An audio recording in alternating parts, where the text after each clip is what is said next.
Hi, in this video we are going to incorporate the Plotly Waterfall chart in a custom Power BI visual. And it's going to be added to this dashboard where we have some sample data available. We will start by creating a new visual. And we do so within using PowerShell.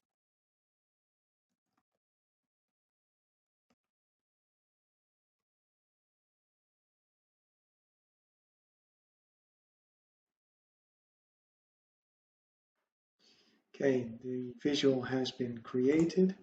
We'll go.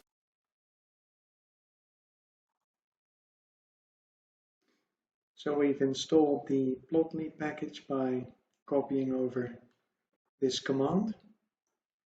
And we also need to install jQuery.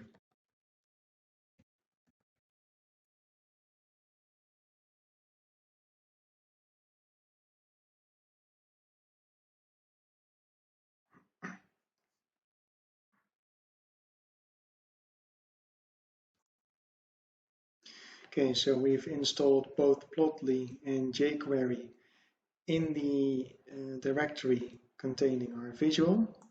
So now we'll start our development environment being Visual Studio.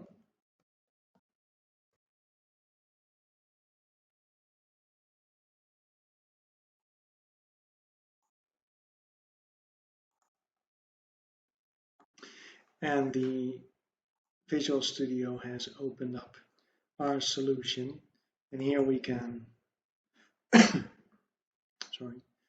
we can view our code for our visual. And we can also already start the visual.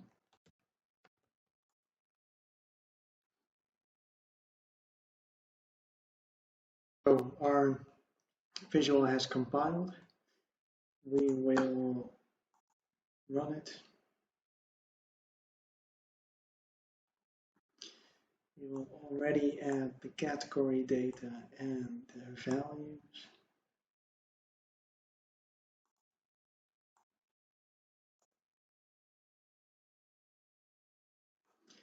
Now over here we will modify the code.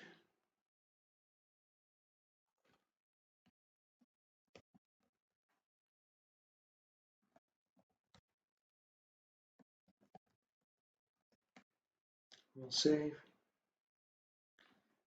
And we see the visual being updated and it's recompiling. So that's going well. Now we will display the waterfall chart. So we have the code over here. And we're going to copy it over here and add it to the update function. And before being able to run it, we need to import the Plotly library. Let me undo this.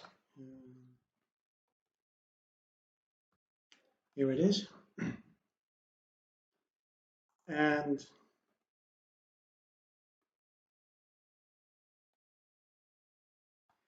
this will be a query selector on div. And we will add it to this element JD.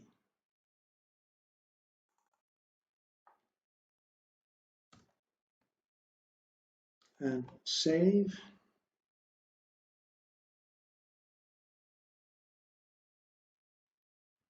And now we see that the visual is being displayed. And currently it's still using the data as it was defined over here. So what we'll do is make this dynamic, so make it work with the data that's being interfaced via Power BI. So we'll open up DevTools by pressing F12. And then in the console we see that the options are being printed.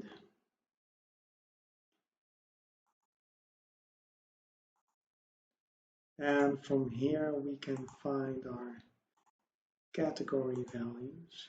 So here they are, the values. So we'll copy the path and replace the labels accordingly. And remove these, we don't necessarily need those. Save.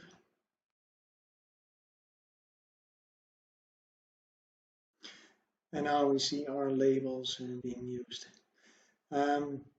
We need to do the same for the values.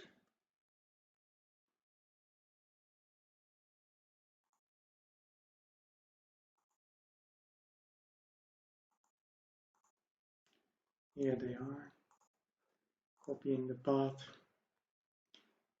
and use those. We'll also print those values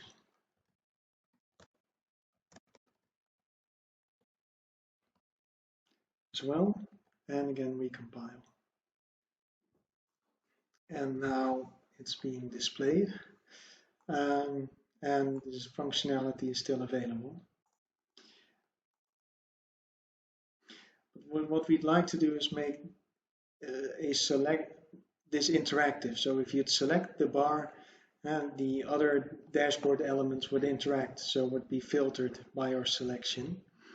So what we need to do is, for our data set, we first need to create selection IDs and then attach them to the chart objects here. So we'll start off by adding all the required elements to create selection IDs.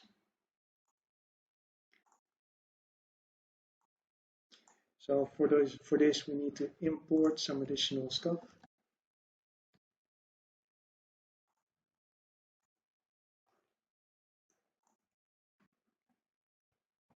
Define them in the class.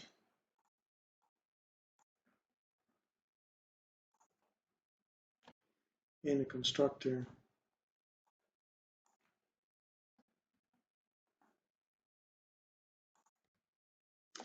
And in the update function. And from there we can create an additional array holding the selection IDs. So basically we're iterating over the values, and for each value we're creating a selection ID.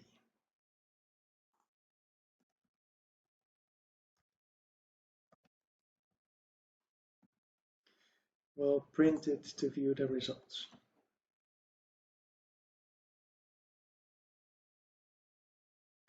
Okay, so it's reloaded, and we'll take a look in the console and we will see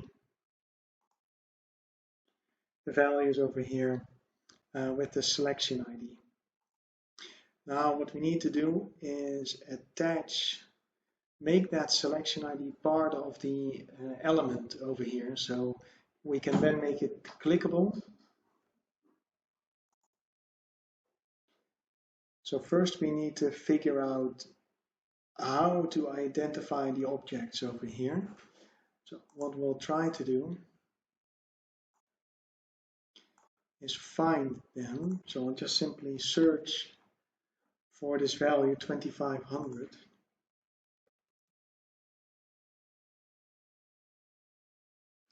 To see if we can find it. And here's the text. And then when we go over here, this is the rectangle area. So this is the part that we'd like to make clickable, or we'd like to add a click event. So what I'll do is just copy the selector path.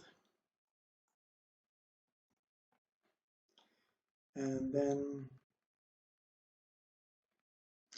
try to find a path that helps us to find the 4 elements. And now when I'm selecting those, I'm able to select the 4 points. So this is the path we need.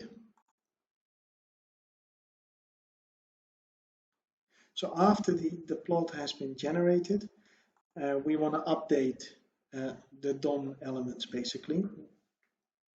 So for this, we'll define the object containing the path that we just found. So this is a node list, and we can iterate this node list.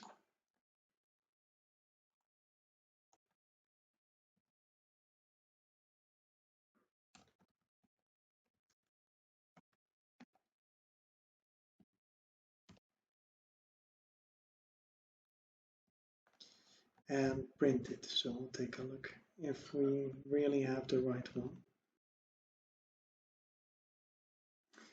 And indeed, we have our elements over here.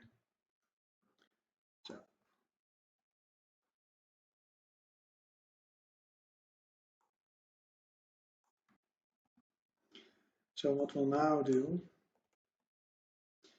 is add the element. So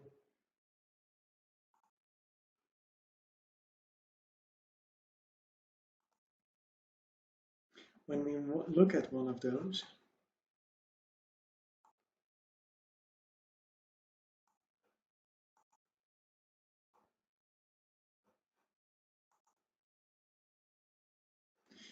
it has these own elements, and we're gonna add an additional one that holds the selection ID.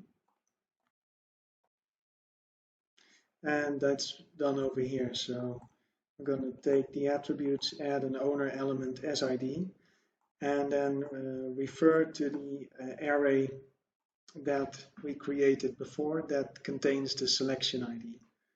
So we then run this. Okay. Now we'll take a look again.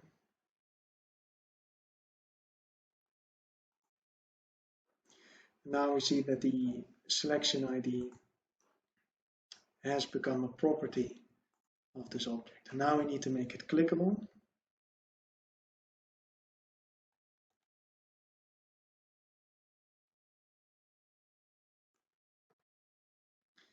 We'll add an event listener. So currently there's nothing, but now we'll add one. So and then basically on a click event, the function part of the selection manager select will be activated and will pass along the selection ID that we just attached to it. So first we attach it and basically then add the on-click event that will reference the selection ID.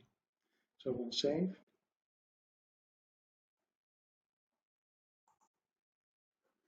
Now we see that a click event has been added. So we can take a look.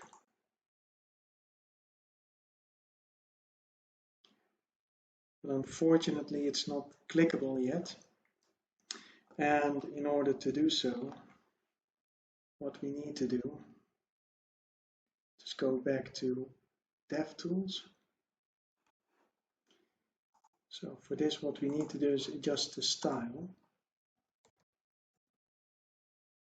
So we need to allow the pointer events.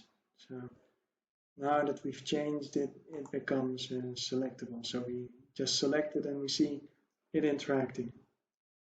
So we want to make sure that each of these elements gets an updated style with these pointer events. I'll do so and save. Okay, so it recompiled, and now we'll see that all the bars are selectable. And we see them interacting. And that's basically all that's needed. Hope it's helpful.